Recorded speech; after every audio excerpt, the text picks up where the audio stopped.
Hi guys, my name is Tamara Chambers, and this is Tamara's Never Seen, and today I am watching Young Frankenstein for the first time. I've spoken a bit about what I kind of grew up watching, and Star Wars, and Indiana Jones, and animated Disney were on the list, but also two movies that I watched countless times were Wizard of Oz and Willy Wonka and the Chocolate Factory. And Gene Wilder sadly passed, and he is a comedic genius, doing stuff that nobody was doing back then and nobody's doing now, really. Just a whole other level. So I figured I should probably get with the times and maybe see Young Frankenstein.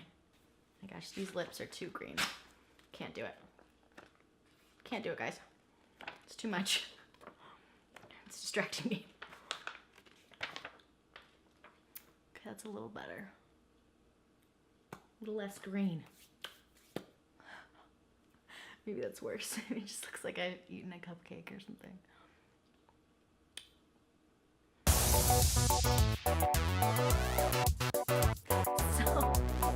So beautiful. Yeah, so anyway, I am very excited to see this movie. I always have hesitation watching super old movies because it's kind of like going back to a really old video game, or going back to like an old console. I was playing N64 recently, and I was like, oh man, this was my childhood, but gosh dang it if these graphics don't suck. Similar kind of thing, so I'm always like, man, I'll just sit through it, it'll be fine. My dad made me watch Casablanca as a kid, and I was like, I did not want to do that. And he's like, just sit through it, it's gonna be great, and it was great. So I have very high hopes for this movie. And it's about time I watch it. So let's see how it goes. Tamara's Never Seen. I cannot believe how much I enjoyed that movie. Oh my gosh. Holy crap, it was so funny. Everything was so detailed and hilarious. Wah! Wah! That's how I feel, apparently. So you start off on Gene Wilder, who is playing Frederick.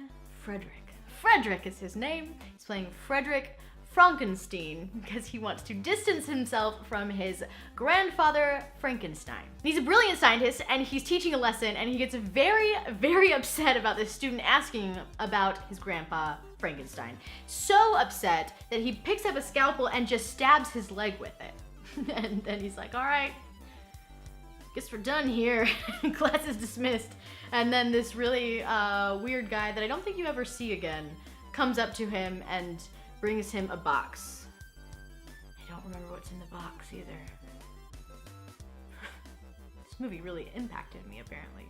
And he's like, you've got to go to Transylvania for your grandpa's wishes.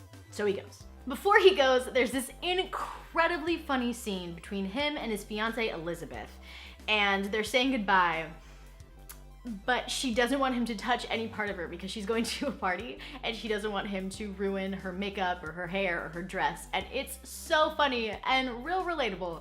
Hashtag relatable. I really enjoy it just off the get-go how funny the first female character is that you have an interaction with. I think that's awesome. I can't read this. There's lipstick everywhere. Oh, okay. He gets off the train in Transylvania, and Igor meets him, not Igor, Igor's grandson, Igor, meets him at the train station, and it's hilarious. He's such a good character. This movie is a delight. Then you meet Inga, and she's hilarious and adorable. Then you meet Frau Bluka, who every time her name is said, horses neigh, even if she's not around horses, and it's a wonderful gag. Really funny, super simple, super funny. You're in the castle and the set is out of this world. Crazy good set. Costumes, super incredible. The hilarious bookshelf scene, hilarious. I always wanted a bookshelf where you like pulled something out and there's a lever and it's like a surprise passageway. I wonder if I have that. All right, Ike, let's see what we got here. Do you see any levers anywhere? That's the Best Bisexual Erotica. What's that doing there? I'll just take that and find the lever another time. Here's Wizard of Oz 2. And I'm back. Where were we?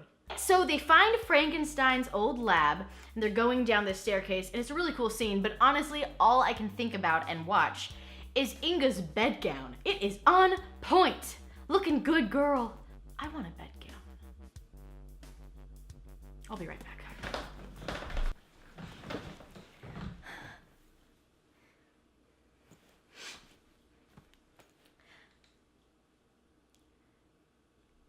It's the closest thing I could find. It's a Fallout onesie. It's so green. Oh, it tastes delicious.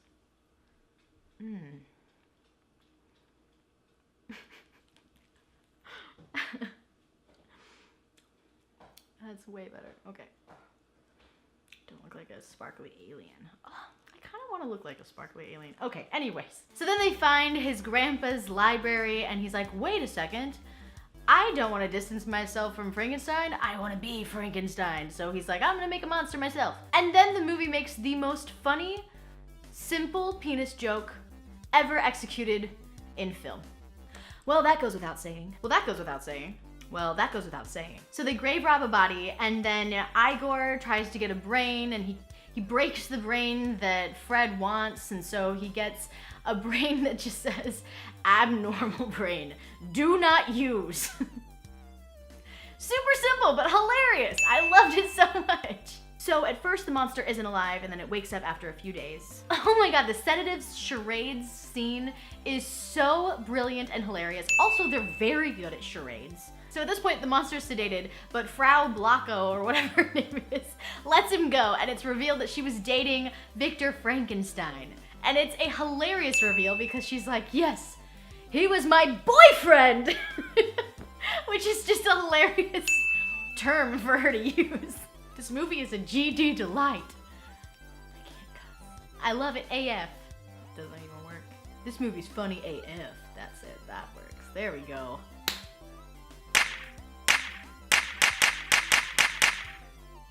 Working around that YouTube censorship. So they're able to capture the monster, and Fred decides he needs to let the monster know that he's loved, and that's how he's going to be an accepting and kind monster. And he's like, you're handsome, buddy! And the monster's response to being called handsome is when somebody calls me pretty in real life. I'm like, So then Fred and the monster become best friends, and they put on a they put on a demonstration for the public, and it is perfect. It's perfection. Holy crap, the mix of dancing and singing and comedic brilliance that you get from Gene in this scene is out of this world. He's completely ahead of his time. So good. So then the audience starts booing him, and he gets ashamed and scared, and the monster freaks out. And everyone's mad because he's freaking out now, and it's kind of hilarious. Like, it's this once dead monster come to life, dancing and singing for them. They're like, that's not enough. And he's like, oh god, I'm really embarrassed that you don't like me very much. And so he gets a little upset, obviously, and then they chain him up. Sad. So after that, to console him, Fred sleeps with Inga, which has been building the whole time. Then they get word that Elizabeth is coming into town in a couple minutes.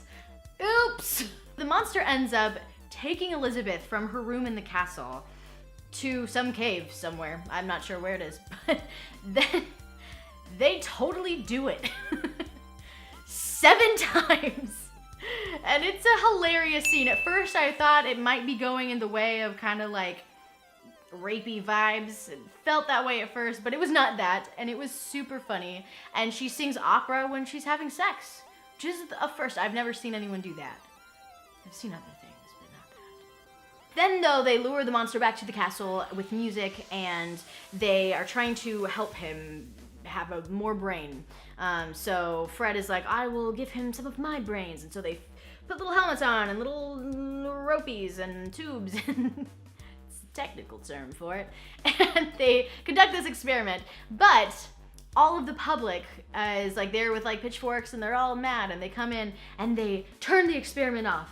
But right at that time, the monster had gotten enough brains, and he stands up and makes this really wonderful and touching speech about anger and love and what his purpose is and how much he appreciates Frederick, and it's very nice. Then Frederick marries Inga, how it was supposed to be.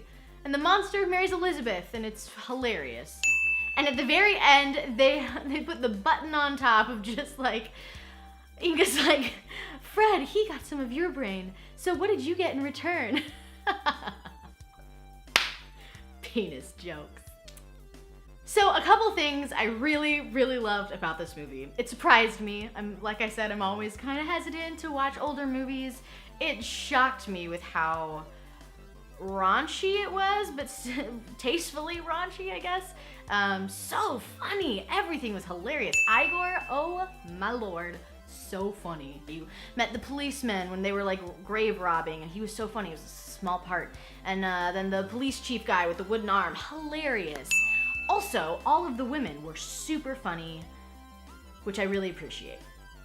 So they were still like, they're the romantic interests, but they're not like just boobs on screen. Like Elizabeth was hilarious and way different than Inga, who was hilarious, and then Frau Cobra or whatever her name was, so funny and good. And they were all incredible comedic actors. It's really sad that we lost this incredible comedic, wonderful human being who will never make anything ever again. But he left us with such incredible performances and movies that are so fun and good, and they make you think about things, and they like make you ask questions, and as a performer they really inspire you to kind of step out of your box, or like step out of the box and make really great things. And hey, could be worse. Could be raining.